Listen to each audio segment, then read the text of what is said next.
Broadcasting from the business capital of the world, this is the Podcast Business News Network. Many of us are looking to level up. We want to be the best that we can be. Maybe inside you feel that I could be doing better at this, at my career, at my personal relationships, all of that. Let's take it to that place, but it usually begins with the right mindset, which is a buzzword that's going around these days. Having a positive mindset is the springboard to the change. How do you get that? How do you find that? How do you stay positive? What is this mindset thing? We're going to talk with somebody who helps people all the time move their lives forward, move their careers forward, give them extraordinary outcomes. And he's an amazing leadership coach, and he's with us today. Steve Mellor joins us here on the program. Steve, welcome. How you doing? I'm doing great, Steve. How are you? I'm fantastic. Love your name, by the way. Steve. Yes. Steves are good people. I was going to say the same to you. I was going to say the same thing. Yeah. The mindset word has been in the forefront, I want to say, for the last couple of years. And we hear it. We kind of know what it means. Those of us who haven't done the deeper work. What is a mindset? I love the way you even preface in the question, because there is this sort of assumption energy around it of just like, okay, I think I know what I'm talking about when someone says mindset, positive mindset. I think I do. I don't think most people truly can say with great assurance that they understand it. At the heart of it, we're talking about foundational principles in your ability to show up consistently. That foundational principles that allow you to show up consistently.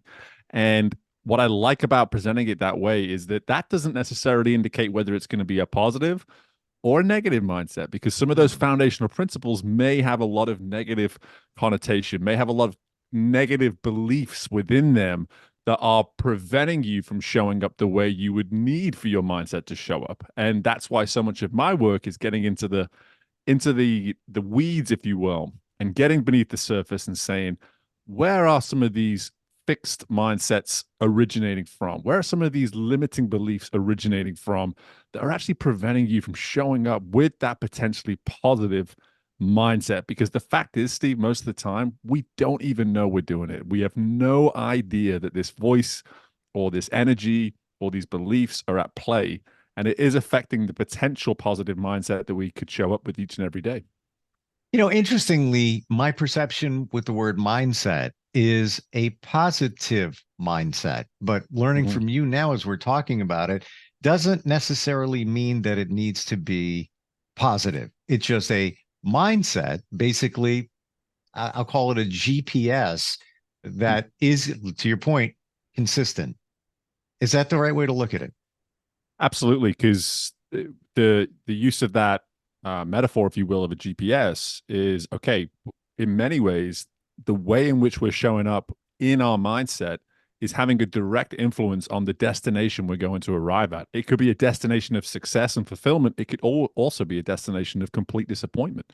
The fact of the matter is there is a journey taking place, and our mindset, I like to always call it, it's the fuel. It's the fuel that we're pumping into ourselves potentially.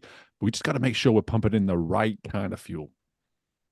How do we determine what the right fuel is, and how do we change our mindset so that it is always consistent, and positive or negative, it supports us?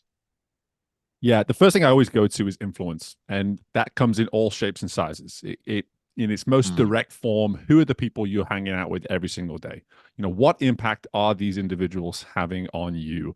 And that can be as close in proximity as a spouse, as a mother, a father. It can be someone as close to you in that regard. It can also be some of the folks that we work with and we surround ourselves each and every day. I read something just recently, I think, when we actually look at the communication we have on a week-to-week basis, for those of us that do work in office spaces, I think 3/4 of the people that we speak and communicate most with are the ones that we're working with, and like that's a really alarming statistic when you think about it. I heard this for a couple of years now. You are the sum of the 5 people you spend the most time with. That's right. And it's one of those, even going back to where we started here, just like, you kind of believe it, you think you understand it, and even when people share those kind of statistics, I don't think people really appreciate it or understand and accept it. I think they're just like, well, I can pretty much manage that. If I've got someone in my world who's being negative and who's directly, attacking me in some ways, verbally, whatever it is, every single day, I'm not carrying that. I'm not taking that around, but we are taking it around. We are carrying it, and it is having a direct influence. And I always use this word community. I say, what would it look like for you to create a community where you're at the center of this community? And the only reason that community exists is to facilitate your growth. How differently would you go about selecting those individuals that you do in fact spend the majority of your time with if the one thing everybody had in common that was part of your community was serving the fulfillment of your potential, serving your personal growth? How differently would you look at those folks that you're potentially communicating with? I don't want to hear that. and this is the beauty of my work, Steve, is like I can be running a workshop like and ask a question like that, and everybody in their seats just like, I don't think I can answer this question, or I don't want to answer this question, or I hate this question, whatever it is. Yeah, because think about that for a moment. You're selecting your dream team, the people that are going to influence you the most, the people that are going to support you the most. It stops here. I'm changing everything. I'm going to cherry pick, hand pick those people. This one, that one, this one. Would it be the people that are around you right now? I'm going to say probably not. There's going to be some that you're going to weed out. Sure. There's going to be, some core people there. It's like, that's a wake up right there. It is. And again, part of my profession is asking those questions that frankly create discomfort in people. Like I'm an advocate that we are better from a growth fulfillment standpoint when we experience discomfort daily. And asking questions like this of yourself each and every day, or maybe just looking across your typical month, going a little bit broader than just a day-to-day, saying, hey, on a typical month, who might be those 5 right now in my world that are having a direct influence on me? And let's say this time next year, 12 months from now, do I see myself growing? Do I see my mindset shifting in a positive direction by surrounding myself with these 5 people as I do right now? Or is it time to maybe make a couple of substitutions here? Do I need to start having a little bit more insistence on, listen, there's a standard that I need for influence around me. And until I do the work on what that standard needs to be, I can't really filter out who it is I need around me. So it starts setting that standard, and then we can recruit. I like to use that word, intentional recruiting of people that you need to be influencing you on a day-to-day basis. So let's put the microscope on that for just a moment. Those people that are in our lives, it's my belief, we know the answers to everything. It's in us. We know. We ignore it. Logic gets in the way. Things get in the way, and we don't listen to it. But we know those people. Let's say the 5 that we're talking. We know a few of them don't really belong in our lives to support what we really want to do in terms of our goals. Why are we hanging on to them? The main reason I have noticed over the years is that it's just too big a conversation to have. It's too big a decision to make. There's something there that we're putting ourselves so much in their shoes that we're forgetting that what's best for us. And that is a really difficult thing for us as human beings to do, is to just stand on top of a mountain and say, I'm going to do what's best for me, because everyone's going to point up at you and say, well, that's selfish. That's a very selfish approach to have to life. Yeah. And then you go, well, listen, for those that are pursuing fulfillment, you cannot pursue fulfillment on somebody else's terms. That's not how fulfillment works. At the heart of it is a willingness to do what's best for you. And in the process of doing that, hopefully you get to pull some people into that. You get to bring the kind of influence around you that is either going to accelerate that or bring that to fruition. And that's the beauty of this work. It's difficult to get selfish, but at the heart of that selfishness, believe it or not, as you grow and you develop and this mindset of yours becomes this positive mindset, who do you think people are going to want to hang around with? Who do you think people are going to gravitate toward? The person who's not pursuing fulfillment and doing things on other people's terms, or the person that is pursuing fulfillment and is resonating this positive mindset each and every day in the work that they do? Mm. And when we think of that, we know those people. Those are the people that you want to hang with. I can name 4 of them right now that in my circles. I need to call 2 of them. Haven't talked to them in a while. Sure. But I can see them. Like they have something going on. And I believe it's everything that we're talking about. I also believe that those of us who hang on to the people in our lives that don't support us, maybe we're not hanging on to them because of the guilt factor, to let them go. Maybe it's fear of abandonment. We don't want to feel alone. They serve a purpose in our lives, but it's not really the right kind of purpose. I'm sure there's a variety of reasons. You said the word terms, and it popped interest in me. I joined a men's group about 10 weeks ago, not even. And Nice. been a lot going on, a lot of growth, a lot of leadership learning, community service and all of that. But one of the fundamentals of the group is define your terms. You need to define your terms. What are they? Call them boundaries, whatever they are. Do you feel that should be the starting point before we do any of this other work?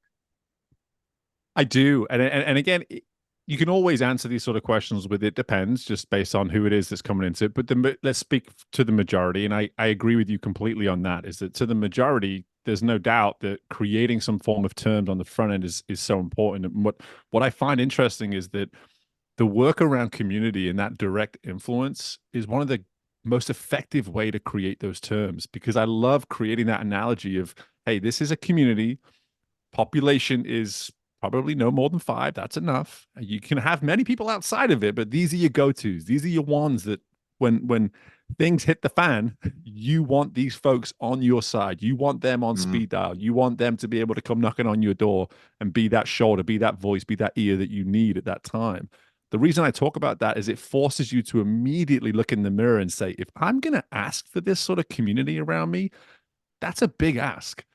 I better be super clear with what it is I need from these folks. And in order for me to know what I need from these folks, I'm going to have to start getting way clearer on what I need for me. What are my terms and conditions for me to pursue what I believe is my best self? And the beauty of things like men's groups, which I'm such an advocate for, is that on the way in, you are all in agreement. It's like, listen, as we come into this is what we're signing up for, folks. And if you cannot keep up with this, if you cannot honor this, I'm sorry, but this probably isn't going to be the space for you. And how is that any different to what I've been sort of explaining here up until now? Having that commitment to terms, to conditions where you want to operate within, and being so clear about it that there's almost this understanding of like, listen, this is how you come in, but this is also how you get kicked out. And that is okay.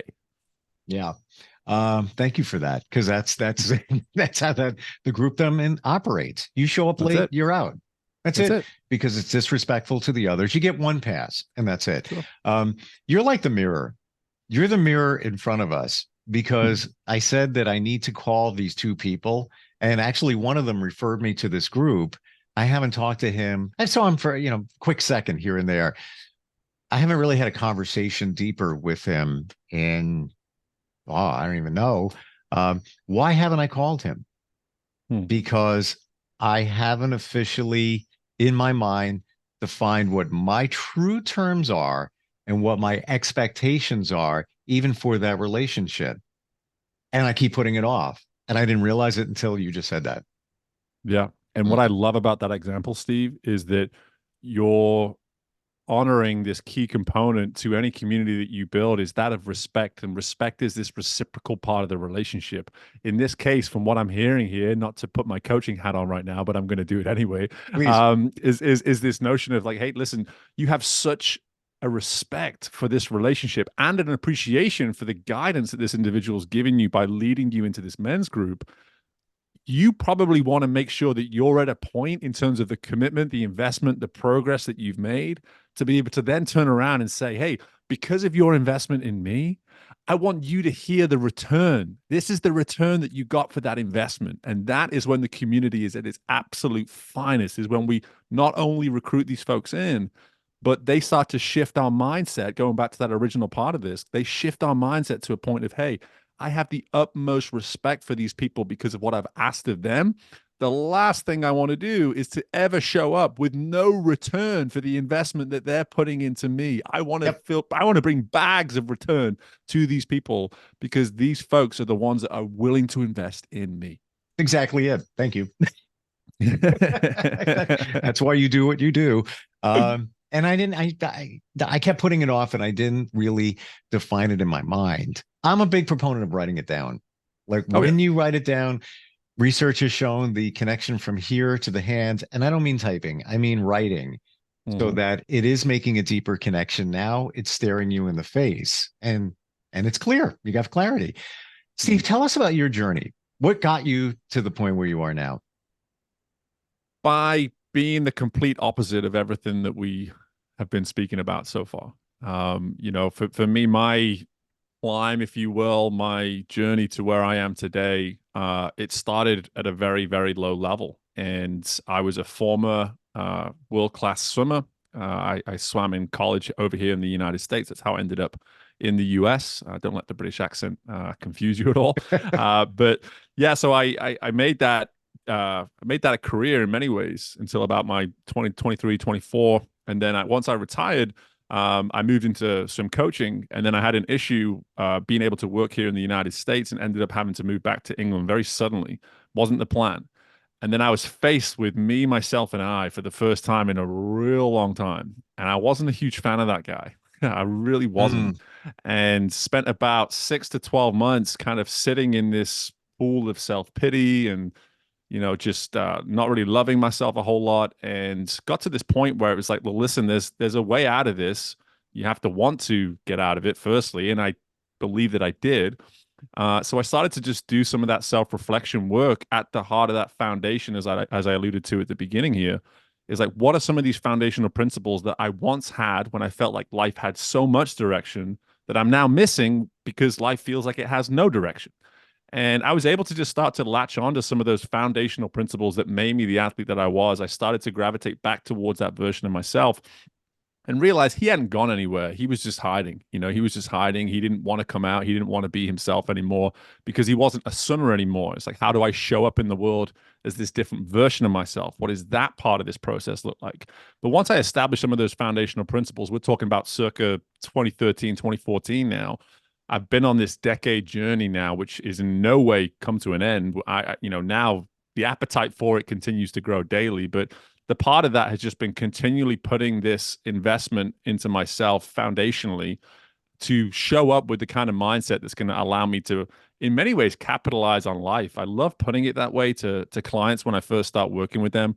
Is like, are you capitalizing on the positions that life is presenting you right now? A lot of the time people go, I don't even know what you mean. Like, I don't, never mind yes or no. It's just like, I wouldn't even know what that looks like. It's like, well, when we start to do this foundational work and when we start to grow and our mindset shifts in the right way, we actually walk into rooms now and say, how can I capitalize on this? And I don't mean monetary. I don't mean in some way getting ahead on somebody else. I just mean, hey, how do I make the most of this world that I'm in right now, this life that I'm living right now, these relationships that I built right now? And that's been my journey over the last decade. And like I said, it just continues to accelerate and grow because, going back to my point earlier, the return is just so great. It's interesting. And thank you for sharing all of that and your transparency, that you were at a major athletic capacity. Yeah. That many of us don't even get to touch that or see that. It doesn't have to be in the sports world. It could be anything. You were at the top of your game there for a while. And then things changed. Did you find that your purpose, your life purpose, disappeared as you knew it when you stopped swimming? And now you were faced with, well, now what do I do? Did it feel that way? It 100% did, Steve. And the issue there wasn't necessarily that I was losing sight of that purpose. It was more that the purpose had been incorrectly built in the first place. I think that's that's the piece of this that I always come back to. And I work with, even to this day, whenever I see some athletes that I've known over the years, or, parents that introduce their kids to me and say, hey, I know the work that you used to do as a swim coach. Do you have 30 minutes to talk to them? The one thing I always try to get across to them is, like, if you're defining who you are based on the results that you deliver, then you are defining yourself all wrong. You have to look at yourself as more than just the swimmer, the football player, the basketball player, the whatever you are. Or, like, I even talked to a few parents who have kids in the creative arts, like, because again, that is an all-encompassing thing that you have to fully commit to. And it's when we go down these paths of this all-encompassing approach, the all or nothing mindset, if you will, which is exactly what I was guilty of when I was an athlete. The moment that thing's taken away from you, you go from all to nothing. Like, you end up at nothing after having been all for so long. So the more that you can actually go into that work while you're in it and say, what else am I? What else do I bring to this elite level of athletics, of performance, of whatever it might be that I'm so committed to? Who else am I? How else do people appreciate the work that I do? Because there's so much more to our identity than just simply the results that we put on a scoreboard or whatever it might be. Or the sign that you put on your desk, or the sign that you put on the door of your office. That's right. A lot of us live behind our jobs, and that's how we are defined. But like you say, we're much more than that. And a similar situation that you described, a friend of mine has a friend, and guy is very successful, lives in a penthouse suite overlooking Central Park, New York City. Top of the game, hit it big, fantastic. Life has been great. He retired, and my friend went to pay him a visit last week and opens the door to his place. And this gentleman is balled up on the floor, crying, doesn't know what to do because he retired. His life has changed. He has everything, but his purpose was what he always did. And now he decided to retire. He doesn't know how to retire. He doesn't know how to handle it. So he's working through that with a therapist. But one would think, if we don't walk in their shoes, you look at that person like, oh, he's got everything, snap his fingers, he's got so many financial resources behind him. But it's not what we think it is. No. And that's what's been really interesting about this newest chapter in my life working as an executive coach. Is when I got into this, I had this idea of what this was going to be. I figured that I would help these executives, these business owners, produce results at the highest level of whatever their respective industry may be. And then the more I got into the work, I realized where the work needed to be done. And I was right back talking to said executive, said business owner, like it was my 19, 20-year-old self as an athlete. Because at the heart of it was that they were attaching all their outcomes to their own worth. And that was a slippery, slippery slope. And so I've come to really establish myself now within this industry as an advocate for all professional growth, all optimal performance, as I call it in my work. All of that starts with personal investment, personal development, personal growth, and even going back to where we started here, personal mindset. That personal mindset, if that mindset is only influenced by outcomes on a professional level, that is a dangerous, very fragile, very volatile mindset that you're going to have day in, day out. When we get comfortable with what I call our optimal self, then that optimal self gets to show up in any respective industry, any respective scenario, and show up as your best self, and then optimize performance based on that version of yourself that you've built this incredible bulletproof foundation around, because you've been working so dang hard on that personal side of growth. Can't do it alone. That's my belief. Nope. You can't. I mean, even in a few minutes, you held the mirror up to me why I didn't call this gentleman, and why I've been holding back on it, because I want to make the call count, and I want to make sure I'm ready. And I am, but it's I just put it aside, and we all do that. How does it work with you, Steve? If somebody wants to change their mindset and really change their life, do you do like a free discovery call? I certainly do. Yeah. And the one thing I am a huge advocate for, just to kind of piggyback off what you were just saying there, Steve, is, I have my own coach and I have my own therapist. I am someone who is not sitting here saying, hey, invest in my services, but not doing the same for myself. I would never allow myself from an integrity standpoint to get to that point. And so to your point of, hey, we can't do this alone, here I am spouting off all of this stuff about personal growth as if I'm some form of expert and I don't need help with it, but that couldn't be further from the truth. The truth is I invest in this stuff in order to show up and be that support, be that voice for so many others. But if you are someone who's listened to this and like, hey, I need a piece of this, I need to just know where on earth I might start, even if you don't want to go into any long-term engagement, you just want that insight and some of that support, the way it turns out I've provided to you here today, Steve. You can just always reach out to me, Steve at Career Competitor, which is my website.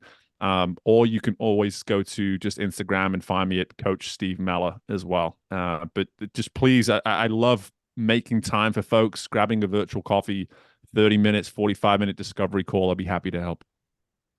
Mellor, by the way, is spelled Mellor.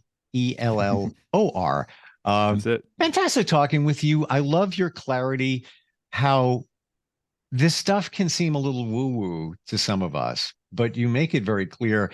And I think most importantly, you walk the walk and talk the talk, even in having a therapist, coach yourself, which is admirable, really is. Yeah, I appreciate it, Steve. I appreciate this time, appreciate this platform to talk about this stuff. And like you said, there's room for education on this all the time, and I'm here to provide it. Excellent. Thank you so much for being here. Really appreciate it. We'll be right back. Are you looking for even more of the podcasts and hosts that you love? The Podcast Business News Network is proud to announce that you now have even more ways to listen live. Check out the MyTuner Radio, online radio box, and Simple Radio apps on iOS and Android, or find us online. Search for Business News Network on mytuner-radio.com, or search Podcast Business News Network on streama.com and onlineradiobox.com/US. Take your podcast on the go and don't miss a minute of the action.